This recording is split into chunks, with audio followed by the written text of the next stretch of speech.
Welcome to the Social Lights podcast with Kate vanderVoort, where I interview changemakers and innovators on how they connect with their tribe on social media. Brought to you by Social Mediology. So welcome everyone to the podcast. I'm here today with Angie Abdilla, the founder and CEO of Old Ways New. And I'm really excited to be interviewing Angie today. First, I would really like to pay respects to all elders, past and present. I have a very deep respect and reverence for the history and the culture of our country and of Indigenous cultures around the world. And I'd like to say that at the beginning of this podcast. But when I first heard about Angie and her work, it was described to me as bringing Indigenous wisdom into artificial intelligence. And Angie doesn't know this, but it really sparked where this podcast came from, because I have a very deep interest in the intersection between humanity and spirituality and technology. And when our mutual connection mentioned Angie's work, I had goosebumps. And that's really been the measure, I guess, for who I want to interview on this podcast, is the stories and the people and the work that gives me goosebumps. And I'm fascinated to speak with you today and learn more about the amazing work that you're doing. So after that very long introduction, welcome, Angie. It's great to have you here today. Thank you. Great to be here too. So let's get started with, what is it that lights you up? What gets you out of bed in the morning? Coffee. Coffee, and usually my daughter being very slow to get moving. But if I'm in my flow, then usually my day starts with meditation. And it's usually in those moments that some strong visions or downloads happen, which set me up for how I'm going to hold myself and others that are in the company and the work that we do.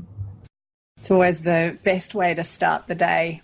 I missed my morning meditation a couple of weeks ago and crashed the car on that day, and that was a very big reminder about how important that touchstone is in the morning to setting up the day for any kind of flow and presence. Yeah, absolutely. So tell us a little bit about your journey, Angie, up to launching Old Ways New. So before you were doing what you're doing now, tell us a bit about your background.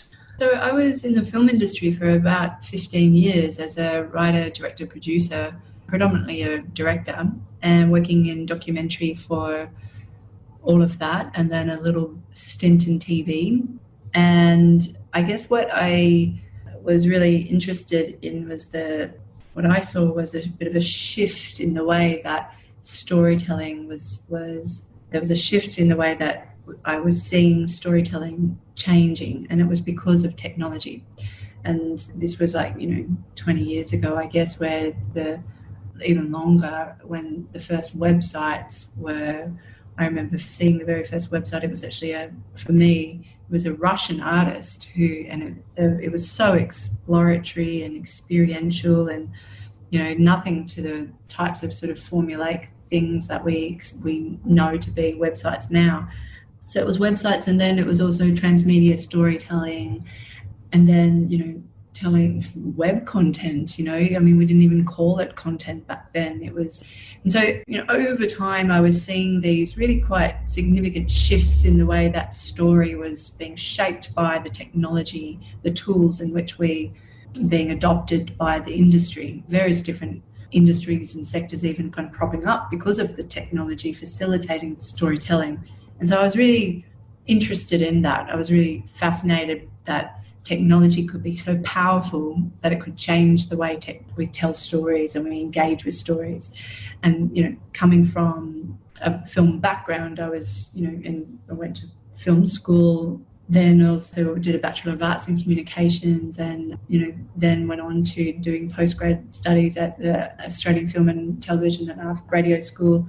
And so I was really, that was my world. Storytelling and the tools and techniques for really engaging storytelling was still what really kind of is the backbone to how I see the world and how the work that we do, even though it may not seem like it.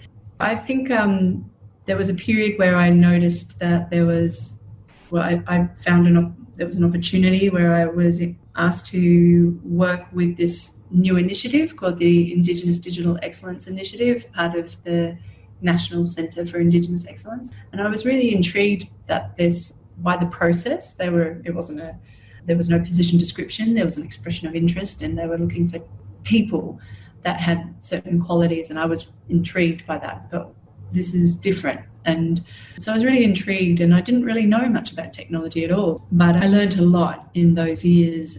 And in that role, I ended up becoming the director of that IDX initiative. But in that role, I was asked to explore what I thought were going to be the most important new emerging technologies that could really shape the way that would be important in our world. And so this was back in 2013, 14.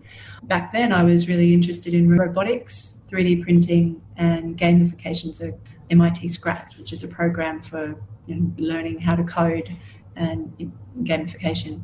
And they certainly weren't the only ones that I explored, but I thought that those might be really important and relevant for our community. And so I then set about the quite complex task of designing a prototype course to introduce the concepts of code in robotics. But what I wanted to do was back then there was a whole bunch of different technology corporations who were really interested in partnering with us. And what I sensed, though, was that they were really interested in owning it, saying, this is how we introduce robotics to kids or to people, and this is the formula, this is the process, and we know what to do. And so just organise getting the Aboriginal kids here, and we'll have all of our photographers here and branding, and so I kind of smelled around and just went, oh, you know what? No, we're not going to do that. We have the funding and the opportunity here to actually do it our way, and for it to be Indigenous-led, and for it to have a strong cultural foundation. And so what I did was I looked for the alignment and thought, what we need is anybody that's Aboriginal that's worked with technology to have like a peer support network. And then we need to find a cultural alignment to the process of introducing code and concepts of robotics. And so it took me a long time to work out what the hell is that. And I explored Indigenous science and systems thinking and a whole bunch of different ways that we could maybe facilitate that connection. And what it came back to was tracking country, because navigating time and space in robotics is one of the fundamental kind of building blocks for understanding robotics. You have a series of code or an algorithm, and you program that robot to move through time and space. And so I thought about that conceptually. Well, how does that exist for us culturally? And that's where I found the alignment and talked about the protocols of tracking, moving through country, and use those cultural analogies or cultural knowledges, traditional knowledges, as a bridging language and and building up that cultural resilience, while also building in new skills and new ways of understanding a different realm. So in this particular context, it was robotics. So the whole course developed from that premise, and it was really successful. All the kids were so engaged and really excited, and they went on to continue working in robotics, and the course is still running now, like 6 years later. So when I left, I was really interested to then explore, like having a culturally grounded way of introducing the concepts of code and technology to Aboriginal kids and communities is really important. But then there's something else that's going on here. And I think what happened was, working with my uncle and exploring, talking to him about, this experience, he introduced me to this cultural experience of pattern thinking. It's not even cultural experience, it's cultural knowledge, traditional knowledge. So pattern thinking from an Indigenous perspective is a way of understanding the interrelationship and interconnection of all things in our world. And so I thought, wow, that's powerful, and that's the alignment that I can see. We don't need to just have access to technology. We can lead the way that we are thinking about conceptually designing and making technology, new emerging technologies, because on a systems level, there's a far more complex and integrated way for technology to evolve. And so I wrote a research paper on that with a roboticist, exploring the concept of pattern thinking and pattern recognition in the context of robotics and new emerging technologies, and in particular AI. And so that research paper was then presented at the UN, at the United Nations Permanent Forum for Indigenous Issues, and then the company came from that point, sitting around with elders from around the world, Indigenous leaders, amazing people at the UN, talking about this, how pattern thinking, pattern recognition can inform technology to be more socially and environmentally sustainable. And so the company really came about because of we knew that it needed to support the company needed, first of all, to model what we wanted to see in the world, so we needed to be economically independent. So it wasn't a not-for-profit. So the whole company has evolved from this really strong cultural foundation, and it could have been a book, could have been an initiative, could have been a number of things, but it became a company because of the economic independence that we also need. So tell me about the vision for Old Ways New, and that's an amazing way to have this work come about. Thank you for sharing that lead up to there, because it seems like the natural next step. So tell us about the vision for Old Ways New. Yeah, so it's not wavered since that moment when we were sitting around the diner in New York with those Indigenous elders and leaders. It has always been about how exploring and implementing ways for us to use our Indigenous knowledges and knowledge systems to inform new emerging technologies. That's it. And what does that look like as a tangible service or offering? What impact does that make? So, that has continued to shift and grow and change. But I guess before I get into that, there's the vision and then there's the why. So why we're doing this is because we believe that we have capacity. If we are leading the technology revolution, then we have the capacity to have Indigenous autonomy and Indigenous agency and Indigenous autonomy. And so how we do that? So we have two arms to the company. We have a service arm to the company, a consulting arm, and then we have an R&D arm. And so the R&D arm is really where the real work happens. So that's the research work. And then now we're moving into the actual, the more of the development side of that work. And so what underpins all of this is Indigenous AI. And so that's come over the last year, I would say.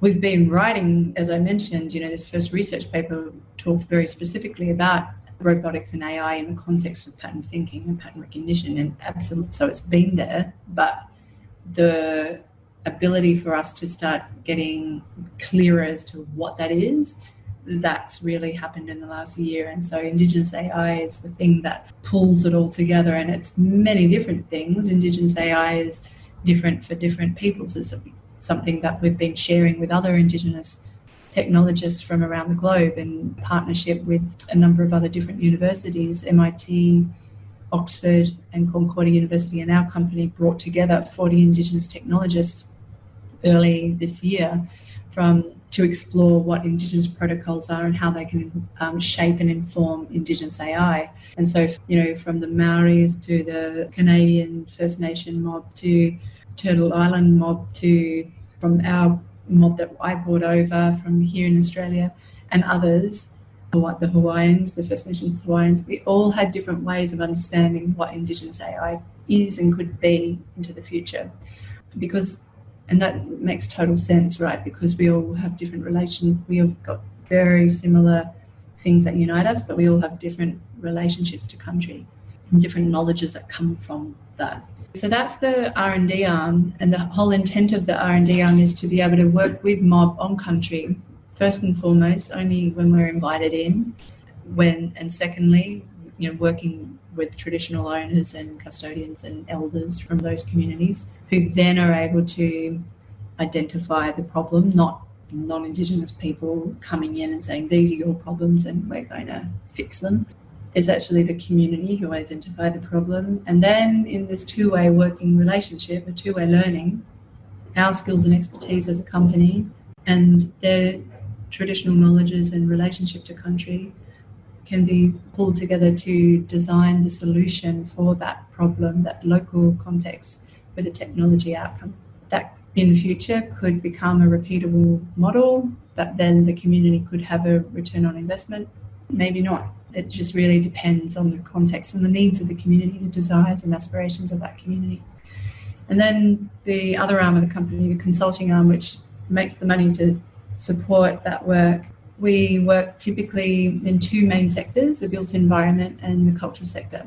In the cultural sector, we're looking at how we can, through this decolonisation movement within cultural institutions, we're looking at how to redesign digital ecosystems that can support the recoding of Indigenous objects and artefacts and knowledges in a system that is more reflective of an Indigenous knowledge system, and then design those digital ecosystems to enable those collections to have far more complexity and resonance and interrelationship and connection, both internally and externally for their clients, for their audiences. So that's some really interesting big work that's going on now, and it's really taking shape. And then in the built environment, we work on essentially a much deeper, nuanced relationship to placemaking. So we work with designers, so architects and landscape architects within the public domain on large-scale urban renewal projects, essentially. We work with sustainability, we work with retail, we work with all of these various different entities that typically come together as a consortium on these large-scale urban renewal projects, and we centre ourselves in the middle of those players, or those service providers, so then we can bring to the fore what the relationship of country is to that particular context, and how we can then develop key concepts for the entire precinct to then be centred on, and then various different strategies and activities that can then infiltrate the deliverables that we are producing for those very big design and construction projects. So it enables is a much more integrated and holistic design response that has the needs of country embedded within. It's not this tokenistic, oh yeah, we'll get an Aboriginal artist or designer to whack on some Indigenous design on the facade of the building. It's developed as part of it's foundational, and it emanates and permeates throughout every aspect of both the conceptual and the practical outcome. I've got so many questions in my head. That's an amazing description of what you do.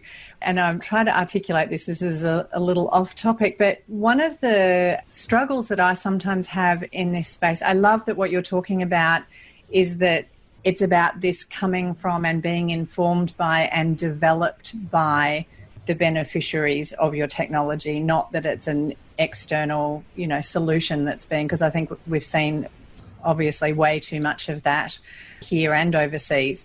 I guess the question is, how does that impact?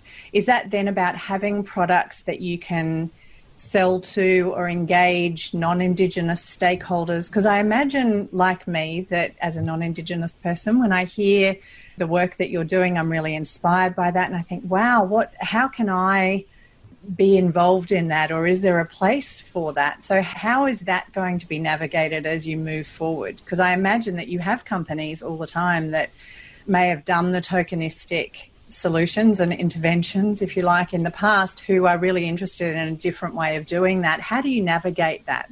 Yeah, it's really tricky, and it's different all the time, and so that's why it's really like the lead time for us to develop work is quite onerous. But we have a really clear mandate. We're not interested in growth like other companies are. We are interested in sustainability, but from a very different perspective. It's not sustainability in the kind of Western gammon sense. Like, it's sustainability from an Indigenous perspective is the inherent interconnection of both social and environmental sustainability. It's the same thing. And so that also extends to the way that we run the company and everything, all the decisions we make. And so if the relationships aren't there and aren't strong in the first place, nothing moves, nothing grows, so it's really always, it comes back to relationships. relationships, process. And that's tricky because, formula and process are, really dominate the way the service sector and how we are meant to provide services and goods. So what we find is that there's definitely a tension. There's a bit of a struggle there sometimes for our clients who really want to engage, really want to work with us, and they don't know how because we can't fit neatly in a box. And we just like to communicate that straight up front. We don't fit in boxes. Like, what we do is we work with you in ways that can ensure that the process, that we're going to bring you along the process, and then the outcome to enable a really great outcome. So that not because we're doing good for good sakes, it's just because it's better. So there's nothing altruistic really in what we do. We're doing it because it's better. And of course we're doing it because there's great benefit for our community. There's just an inherent belief that our community have this knowledge and it's embedded within them, and we have the capacity. It's just about creating opportunities and spaces. And instead of, saying, well, yeah, here's a graphic design position for you to create some artwork and for us to then use however we want. But that's not a respectful way of engaging Aboriginal people. We're not talking about jobs on a construction site. We're talking about, in the context of construction, that whoever is going to be leading the design and input, we want to create opportunities for leadership, for our old ways to be able to be respected and regarded, and for different ways from our old ways to inform better solutions, better strategic design and technology outcomes, solutions and outcomes. And so, yeah, it's not easy, but it's happening. We are creating those inroads, and sometimes it's a matter of just bringing in different people that it's often we engage with leadership, otherwise it doesn't permeate. We need to always engage on that level, and we typically only engage in contexts where there's multiple different people in the room, so then we can see where the opportunities are for the cross-collaboration and the multidisciplinary approaches that are required when working outside of these siloed ways that Western knowledges exist within. Very different way of working. So we try to keep it simple though by trying to find those opportunities where we can say, look, this is the solution and we'll craft this work in this way. We'll develop an urban design framework for you. But it will be better. It'll be far more nuanced, and it will include a range of other different insights and inputs that you will never get from, your typical service provider, because their process will be formulaic. It'll be the same process that they've developed that could be utilised in Northern Europe, in China, and here, and is expected to somehow resonate and reflect the context of this place. It doesn't make sense. So that's why we have some really strong working relationships within the built environment, because people are starting to get it. I guess the other area that we're starting to work more and more in is the smart cities, and I'm really reluctant to even say those words, but because we don't work in the typical way that people typically do within smart cities. But what we're looking at is how the experience and the insights and the different relationships that we've brokered within the large urban renewal projects can then, through developing a much more nuanced relationship to placemaking and design, and then thinking, okay, within the broader context of the urban precinct, what is the digital ecosystem, and how can we push the boundaries within the realm of smart cities to ensure that data is not robbed from people and extracted to then use the individual citizens as pawns, but how can we think about citizens and their data and the utilisation of their data to facilitate social, cultural and economic well-being and growth for both communities and place. So that is possible, and that's what we're now doing, is looking at what are those types of digitally inclusive strategies that can be foundational to those really large precinct design and development so that communities are, and their needs and country and its need are put at the centre. And I love what you say on your website, you know, we're dreaming up and leading the revolution to a new digital world. And I think that's a beautiful statement that encapsulates everything that you've shared here. And can I just finish off with one last question? I'm just interested in how you use technology in your business to connect with your community or your stakeholders, or it sounds like you have an amazing network globally of Indigenous innovators and change makers in this space. How do you all communicate and connect and develop these concepts together? A lot of it's through Zoom. A lot of it is through really just using the right tool for the right context. Yeah, I mean, I'm really excited by all sorts of new technology, but I'm also super critical of it as well. I'm constructively critical of it. And so I'm really mindful about the types of tools that we engage with and that we support and advocate for. So I don't use Facebook. I hate to say I do use Instagram, even though it's owned by Facebook now, and I'm thinking about that.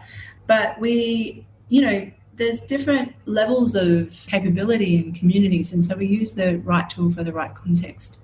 There's no use in kind of foisting technology onto people or communities if it doesn't make sense or if it doesn't resonate. So it's really different. Internally within our team, we use Slack as an internal communication tool, but we try and keep it really simple, because we certainly don't engage with technology for technology's sake.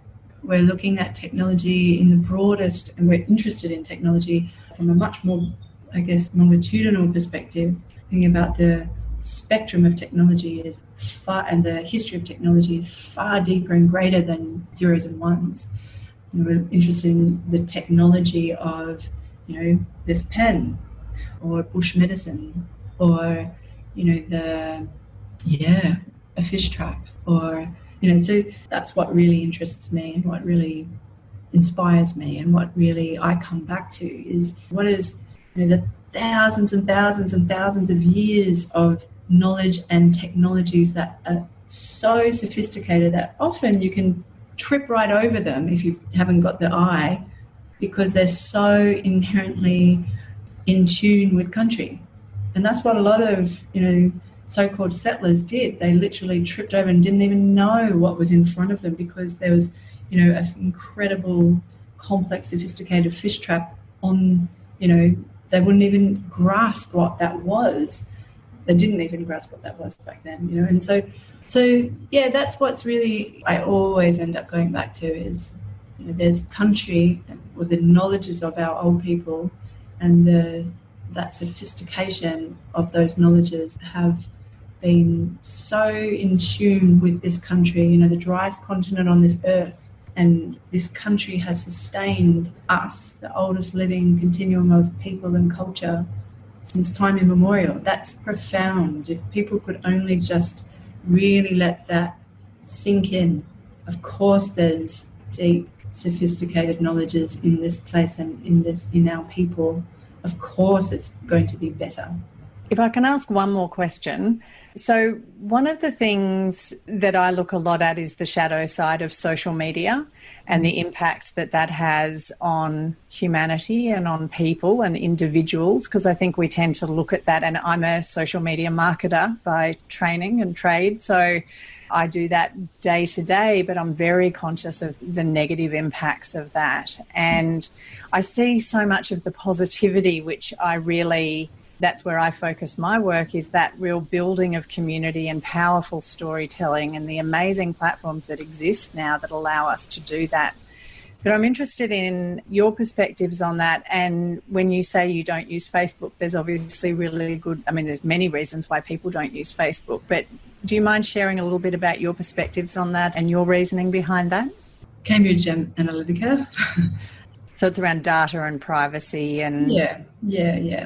There was a period that I went through a number of years ago where I really recognised how detrimental social media playing out in my own personal life and how what sort of role it was playing in my life was just really was a moment where I was super aware of how disconnected I was becoming to my community and real people. And yeah, you can have really great connections, and it's incredible, like through social media. And I, wouldn't have been able to do this work internationally without, I could have done this work without social media internationally, but it would have been harder. And I have to say, that I have a really broad, strong network of Indigenous peoples that I don't connect with very often now because I don't use social media.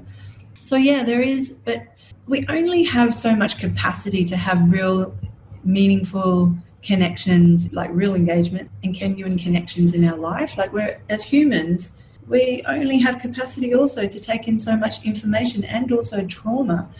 So I don't watch the news. I know that's really hard sometimes because I'm quite disconnected, but I'm coming from a media background. I'm also super critical of the way that information is constructed and the horror show that it is, and how much impact that has on a human being, the capacity to deal with that trauma, and we've got enough as Aboriginal people. We've got enough of that we're dealing with, that intergenerational trauma. We don't need another bombardment of that in our lives. And so I purposely don't engage with that. I read the news, but I'm very mindful of what I take in and how much I can handle. And then also with connections, in regards to social media, I'm much more interested in building real connections, real relationships, and the positivity of those relationships through real-time engaging, the old school way. Yeah. Wow. Thank you so much, Angie, for your time today and for sharing so generously about the work that you're doing. I know that others will be just as inspired and fascinated. Seems like the wrong word, but that is the word that is in my mind. So I'm just fascinated about the work that you're doing, and I can't wait to see how that evolves over time. So thank you so much for being so generous with your time today. Thank you, Kate. You want to just let people know how they can get in touch with you if people would like to follow up and get in touch with you? Yeah, so through our website, which is oldwaysnew.com, there's an information contact page there. That's the easiest way. Wonderful. Thank you so much, Angie. I really appreciate your time. Thanks, Kate. Thank you for joining us on the Social Lights podcast, produced by Social Mediology. You can connect with us on Facebook at Social Lights Podcast, and you can find today's show notes and more episodes at socialmediology.com.au/social lights.